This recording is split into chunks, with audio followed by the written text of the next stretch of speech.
রবীন্দ্রনাথ ঠাকুরের লেখা। ফটিকচাঁদ বাল্যকাল হইতে গম্ভীর প্রকৃতি বুঝতে সমাজে তাহাকে কখনোই বেদনা দেখিতে পাই না। ঠান্ডা জল, হিম জল, মাস্ত পরিহার তাহার একমাত্র সহ্য হইত না। এক গভীর তাহাতে বস্ত্র রোজিয়া আসার সময় মুখমণ্ডলে চারিদিক হইতে কালো পরশমে কলাবন্ধ ধরিয়া থাকিতে তাই ভয়ঙ্কর উঁচু লোক বলিয়া হইত।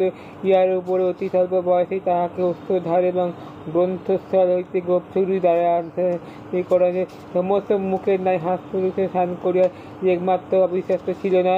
শ্রী হৈমবতীর বয়স অল্প ছিল, তাহার নাম পার্থিব বিষয়ে কিছু নিবিষ্ট ছিল।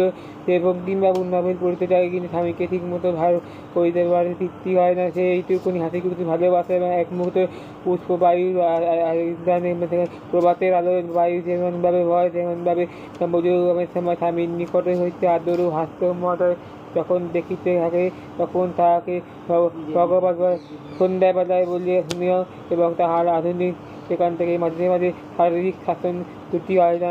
সেদিন হৈমবতী বালিশের নিচে হইতে কৃষ্ণকান্তের উইল বাহির করিয়া হল, সেদিকে লঘু প্রকৃতির যুবক সমস্ত রাত্রে অশ্রুপাত করিয়া তবে শান্ত হয়।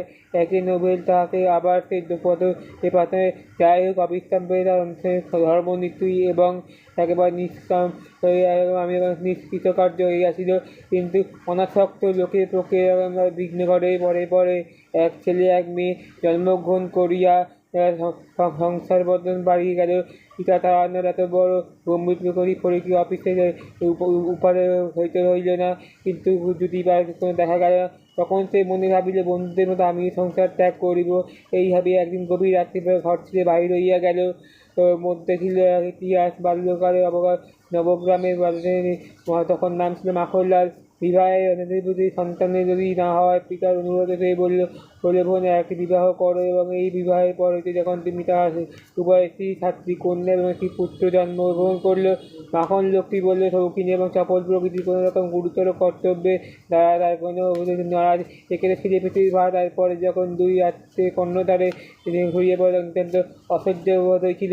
একদিন গভীর রাত্রিতে ডুবে মরল। বহুকাল পর সাক্ষাৎ হইল। তখনও শোনা যায় এক বিবাহ কিরূপ সুখে তাহার পরীক্ষা করিবার জন্য কাশিতে গিয়া একটা বিবাহ করিয়াছিল। শোনা যায় হতভাগা শান্তি লাভ করে কেবল দেশের কাছাকাছি আসিবার জন্য। মাঝে মাঝে তাহার মন উচ্ছ্বসিত হয় এবং ধরা পড়িবার ভয়ে সে আসতে পারে না। কিছুদিন পরে ঘুরিতে উদাসীন ফটিকচাঁদ বললে আমি তোমাকে বলব এক তোমার বটবৃক্ষ আসিয়া নিঃশ্বাস ফেলিয়া পড়ে। আহা, সেখান থেকে ধনঞ্জয় কেউ না সেখানে বলিয়া গান ছড়িয়া দিল শোনো রে শোনো অবঞ্চনা রূপটি কিসে সেইখান দিয়ে গ্রামে ভাবের ঘরে শক্তি অবলম্বন করে আস্বাদন করে মন ভোলানো যায় না। সাহসা গান করতে করে কে দেখেছে হিসাবেই সর্বনাশ। এই সংসারের রণরূপ থেকে নিয়ে পালাতে হলো। তখন গ্রামের লোকেরা এক উকিল আনিয়া রেখে জিজ্ঞেস করল। উকিল আসিয়া বলল জানেন কি আপনার দুই স্ত্রী? ফকির বলল এখন তুমি প্রথমে জানলাম। উকিল বলল আপনাদের 7টা মেয়ে এবং একটা ছেলে, দুটি বিবাহযোগ্য আছে। ফকির আজ্ঞে আপনার আমার থেকে অনেক বেশি জানতে পারছেন। উকিল বললে বিবাহ পরিবারের ভরণ পোষণের ভার আমি যদি না নিই তাহলে আপনার অতিথিদের দুই শ্রেণী আশ্রয় গ্রহণ করতে পূর্ব হতেই বলে রাখলাম। ফকির সবচেয়ে আলাদাদের ভয় করত, তাহাতে ছিল না উকিলের জোর করিবার সময়। সে বলল মহাপুরুষের মানমর্যাদা গম্ভীর খাতির করতে হয় না, প্রকাশ্য অপমান করা এবং খবরের কাগজে তাহার রিপোর্ট বাহির হয়। ফকির প্রস্তুত উকিলকে বিস্তারিত আশ্লেষণ করে এবং উকিল তাহার চরিত্র, তাহার উপস্থিত বুদ্ধি, তাহার মিথ্যা, তাহার গল্প রচনা অসাধারণ ক্ষমতার ভুয়ো এ প্রশংসা করিতে হয়। শুনিয়া বললে ফকির আপনার হস্তপদ সেখান থেকে লেহীন করব। শক্তিচরণ ফকিরে পুনশ্চ বললে শোকগতি রইল। পাড়ার লোকে তাহাই চারিদিক হইতে অজস্র গাল দিতে লাগিল এবং উকিল তাহাকে বলল এখন করিলে মুখে আর কোনো কথা হয় না। ইহার পরে 8জন বালক গাঢ় তাহাকে চারিদিক থেকে করিয়া ধরিয়া আসে হাত রোধ করিয়া এবং উপক্রম হইল। সকল অন্তরে নিয়তি হাসিয়া কি কাঁদিতে লাগিবে। ফকির বলল আমি দেখিছি ইতিমধ্যে নিজের বিরাগে এখানে কিছু দিকে সমস্ত অবস্থান করিয়াছে। এই পাত্র ফকিরের পিতা হরিচন্দ্র হাসিল। পাড়ার লোকে বলল উকিল দেখেছে যে লোকটি তা ফকির নহে তা মাখন, তা সমস্ত অকাট্য প্রমাণ্ড করিতে একে তো ধরিত্রী মানুষ হরিছে, কিন্তু তুমি হাজির হয়েছে। সে কম্পিত স্বরে বলল কিউব হইতে ধরিয়া মুখে নির্ভর হইয়া তাহার দাবির ওপরে ধারণা সূত্রপাত করি যে তখন দেখি তাহার ফকির রাজমহলে নানারকম দুই স্ত্রী আসিয়া উপস্থিত হইল। পাড়ার লোকের হতব্যস্ত হইয়া ঘরের বাইরে চলিয়া গেল। কেবল দুই বা ঘরে রইল। দুই স্ত্রী নাড়িয়া নাড়িয়া ফকিরকে জিজ্ঞাসা করো, তুমি কেমন জমের দুয়ারে যাচ্ছে না কেন? সে বললো, আজকে আমি সুতরাং নিরুপায় হয়ে গেল। কিন্তু ভাবিয়া সে বলল, তাহার জমির কোনো বিষাদে দাঁড়ায় তাহার প্রমাণ যে পক্ষপাত হয় যে এরকম নয়, অপরাধে কোনো কিছু একটা দাঁড় করিয়া সেটা বাঁচিয়ে রাখবো, যাকে কী হয়। তখন বলল, আজকে আমি গিয়ে প্রবেশ করিয়া বলে প্রণাম করো। ফকির প্রথমে অবাক হয়ে তারপর উৎফুল্ল হইয়া উঠিয়া বললে, হে হৈমবতী। ফকির বলল, আজকে আমি গাম্ভীর্যের বলে ভুকুটি করি না। পাড়ার লোকেরা তাকে ঘিরিয়া খেয়ে বাঁচিয়ে রাখবে। আরে আরে, আমাদের সেই মাখন আজকে ঋষি হয়েছে না, তপস্বী বলে চিরকাল এরকম কি মারলে কাটালে। আজ বলে মহামুনি জলগ্নি হয়ে আছেন। কথাটা উচ্চারণ করানো সকলের খারাপ লাগলে নিরুপায় সহ্য করিতে পারে না। এখন গায়ের ওপরে আসিয়া পড়িতে যাইয়াছে। ওরকম মাখন তুমি কুচকুচে কালো ছিলে, রংটা ফর্সা হলো কী করে? ফকির বলল, যোগ অভ্যাস করে। সবাই বলল, যোগ অভ্যাসে কী করে? এখন তুমি আমাকে আশ্চর্য, তুমি আমাকে যখন হনুমানের লেজ ধরিয়া তুলিতে গেলেন, কিছুতেই তুলিতে পারলেন না, কিন্তু সে কী করে হলো সে বলা দরকার নেই। সেই কথা সকলেই স্বীকার করিতে হইল। সেনাকালে সত্যচরণ আসিয়া ফকির, তুমি একবার বাড়ির ভিতরে যেতে হচ্ছে। এই সমস্ত ফকির মাথায় উদয় করিল। হঠাৎ বজ্রপাতের মতো মস্তিষ্কে প্রবেশ করিল। অনেকক্ষণ চুপ করিয়া ভাড়ার লোকেরাকে অনেক পরিহাস করিয়া দিল। আজকে আমি তুমি সন্ন্যাসী হয়ে তুমি আমাকে অন্তঃপুরে ঢুকিতে পারবে?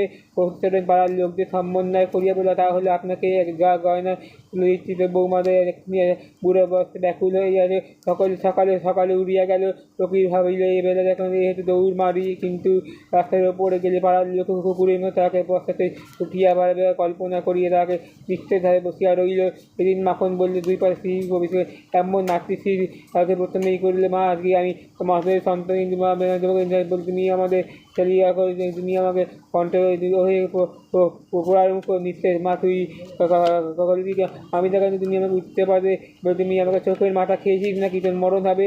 এই লোকটি বলল, কি এই চলিয়া গেলে অভ্যাস চলে গেল, কিন্তু তুমি একাকান্ত করিতে ফকির জোরাস্ত করে, আপনার ভুল করছে, ভুল বুঝছেন। আপনি তো এই আলোতে হারিয়েছেন, আমাকে একটুখানি উঠিয়ে দিন। প্রথমে বা দ্বিতীয় পরে পরে দেখে হয়ে গেছে। তুমি অতি খোকা না, থেকে নতুন জন্মাও নেই, তোমাকে ভেঙেছে। তোমার কিসে বয়সে কি গাছ পাথর আছে, তোমার জমির ভুল বেরোচ্ছে, কি ভুলবো না। এরূপ এত নামপত্র তুমি চলিয়া যাইবে। কারণ ফকির একেবারে বক্তে একটা অত্যন্ত কোলাহল শুনিয়া চুপ করে শুনিয়া এবং লোকে বলিয়ে সত্যচরণ বলল, এতদিন আমাকে ঘরে নিঃশব্দ ছিল, কিন্তু একটু শব্দ ছিল না, আজ মনে হচ্ছে বটে। কিন্তু মাখন ফিরে আসতে ফকির বলল, করজের মশাই, আপনার পুত্রের হাত থেকে আমাকে রক্ষা করুন। অনেকদিন ঘরে এসেছি, তাই প্রথমে একটু অসহ্য বোধ হচ্ছিল। মা তোমার এখন যাও, তুমি এখন অনেকেই এসে তুমি আমাকে কিছু করে দিতে, তুমি আমাকে বিচার করো। সত্যি মশাই, আপনার পুত্র যে সংসারে ত্যাগ করিয়া গেছে, আমি সম্পূর্ণ পারছি না মশাই, আমার প্রথম জানাবেন। আমি চললাম। বৃদ্ধ বললে উচ্চস্তরে বললে, পাড়ার লোকে এমন করিয়া মাখন জিজ্ঞাসা করে হাঁ হাঁ করিয়া সকলে বললে, ফকিরকে জানিল। এমন সেখানে বলে, কি খাটবে না, ভালো মানুষের ছেলের মতো তুমি কাল কাটাইবে, একদিন তুমি ইচ্ছার পরমাংস হবে। তেমন তুমি আমাকে বললে জোর হাত করে, ফকির কখনো শুনিতে পাই নাই। যাই হোক, লোকটার পাশে আবার পাগল হয়ে পাড়ার লোকে সতর্ক হইল। স্বয়ং বলল, কৌশলের পক্ষে অবলম্বন করো। ফকির বলল, যে আমি করে মৃত্যু না হলে ঘরে ছাড়বে না। একাকি ঘরে গান গাইতে লাগিল। কোনো সাধু কিসের জন্য সেই সাধু, সেই বলা বাহুল যে অনেক হইন আছে, তিনি এমন করিয়া কোনো দিন কাটায় নাই। কিন্তু মাখনের চুপ করিয়া কি বলে দিয়ে শালিকে বলে, তুমি নিয়ে গেছো কাহাতে? প্রথমে এই ফকির বলল, তুমি যাহার বলিয়া সত্য গোপ অদ্যবে করিবার জন্য আঠা দিয়া জুড়িয়ে আছে। সে বললে, আজকে গুম্পা দুনিয়া অত্যন্ত মহৎ লোকে মাত্র দুরস্ত করতে ইয়া ছাড়া কানের উপরে উপদ্বেগ ছিল। প্রথমে মালিয়া দিতে এখন ভাষা প্রয়োগ করিয়েছে, তার মন কান লাল হইয়া উঠিল। ইহার পর ফকির যেমন গান করিয়েছে, তুমি আধুনিক বড় বড় নতুন পণ্ডিতে যাহাই কোনো রূপ অর্থ করা হয়। আবার নিদ্রাকালে যখন ফুসফুরনি স্বাভাবিক হয়েছে, তখন তুলকামিকে যে অহরকাল কীরকম বসে আছে, প্রচুর ডাবের জলের মতো পরিবর্তন হয়েছে, জল দুধের পরিবর্তন হয়েছে। পিছলে গোলায় আয়োজন ছিল, এই নিয়ে আমরা চুপ করে খাওয়া হলো। এখন তুমি আমাকে বললে, তুমি আমাকে ফকির বললে, তুমি আমাকে ভীষণ সৎকার করো, এবার অধিক নয়, হাস্যবন্ধন হইবে না। ইহার পর তুমি মিষ্টি করে একটা হাসো, উচ্চারণ করো, মাঝে মাঝে মাঝে কর্ণগোচর করো।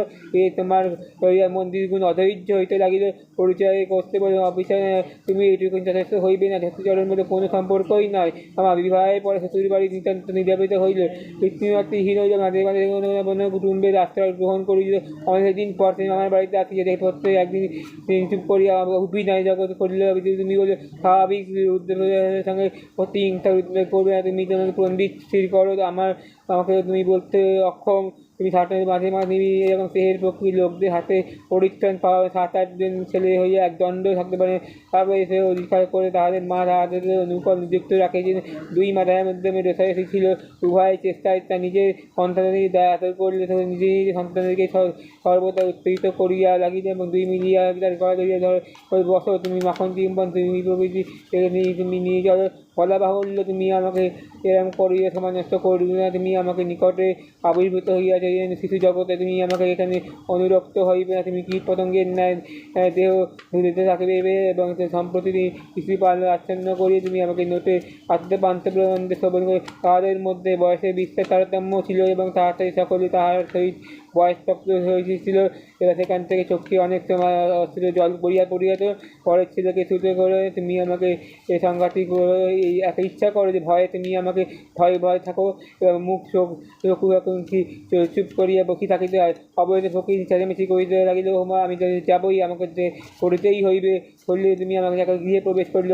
গৃহস্থান চুপচাপ বসিয়া তামাক খান দিলেন। ফকির ঘরে ঢুকিয়া দেখে জিজ্ঞাসা করল, কী হে তুমি? ফকির বলল, বাবা আমি সন্ন্যাসী। তুমি শুনেছি? হ্যাঁ, আমি আলোয় দেখেছি। এই বলিয়া তুমি নিয়ে যাও। বুড়া মানুষের বহু কষ্টে যেমন একটা পুঁথি লইয়া আছে, তেমন নিরক্ষণ বিড় করিয়া থাকিতে লাগে। এই যে বলে তুমি নাক কান চোখ এবং কপালে তুলিয়া চাঁদ মুখ গোফের দাঁড়িয়ে একেবারে আচ্ছন্ন ইয়ে করিয়া ফেলেছে বলিয়া জিজ্ঞাসা করেছে দুই হাতে এবং দুজন মেলে প্রকাশ টানিয়ে তুমি মাখন? তুমি বলা বাহুল, হ্যাঁ শক্তিচরণ। এ বললে আজকে মাখন আমার নাম মাখন নয়, পূর্বেই আমার নাম ছিল, তবে এখন আমার নাম ইচ্ছাই হয় পরমানন্দ। তুমি সত্যি তুমি আমাকে সেখান থেকে মাখন তুমি আমাকে ভুলিতে পারিবে না, কারণ তুমি আমার সংসার ছেড়ে গেছো। তোমার স্বভাবই ওই বড় লোকের না ভালোবাসা। ছোটো ছেলে ভিলে কি আর কতদিন বাঁচবে? বুড়ো হয়ে গেছে বলে তুমি আমাকে কী করবো না, শুনলেও ভয় হয়। এক্ষুনি তুমি আমাকে বললে তুমি আমাকে উত্তরভাবেই এক্ষুনি লুকিয়ে থাকবে, তারপর তুমি অকৃতজ্ঞ হয়ে নেই বলে আজকে দিয়া গেলে। এখন ফালাতো এই ফকির নিজের অস্ত্র দেখিয়ে মনে সংশয় বললো আজকে আমি বলে ওরে কেসটা তুই আমাকে সকলে খবর নিয়ে আগে তখন আমাকে এনে রেখেছে। দেখি লোকারণ্য হয়ে গেল।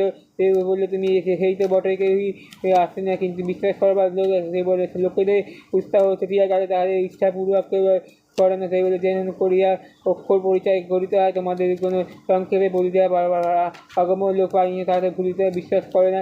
হয়ে বিশ্বাস করো না, আশ্চর্য গল্প শুনিয়ে সকলে যদি এরকম লাগে তোমাকে উত্থাপন করে না, কিন্তু এক প্রকার নাস্তিক বলিয়াই হয়। কিন্তু তুমি আমাকে ততটাই খোঁজ নিয়ে দিতে হবে। এই বলিয়া বুড়া কালকে ছেলেকে বিশ্বাস করা সিদ্ধান্ত হৃদয়হীন হয়েছিল। সেই যাই হোক, সকলের নিকটে হইতে আরাধনা খাইয়া সংসার দুপ করে দমিয়া গেল। নিজের অবাধে ছেলেদের এত প্রেম করে এই পৃথিবীতে কখনো প্রকাশ করে না। মনে হইল যেন তুমি এই স্বয়ং আসিয়া উপস্থিত হইল। আর একটা লোকের মুখে শালমুড়ি দিয়া জিজ্ঞাসা করিতে তাহার না মাখন লাগে। এর অপরিচিত নিজের পদে অভিষেক করে এতক্ষণে তুমি এলে সুখ অনুভব করে যাচ্ছ। অবশ্যই তুমি বললে উপস্থিত দেখিয়া পারিবে না। নির্বাহ ব্যক্তি যখন নিজের ভগ্নিপতি তখন দয়াপ্রাপ্ত, তখন তিনি ঘরে ঢুকিয়েছে। তো আপনার লোককে এবং বিপদের ঘরে মহাপাতক দুই স্ত্রীর মধ্যে তুমি গেলে আমরাই দাঁড়ি, আমরাই কলসি। মাখনলাল এই অসাধারণ মহৎ এবং বীরত্ব পাড়ার লোকে আশ্চর্য হইয়া গেল।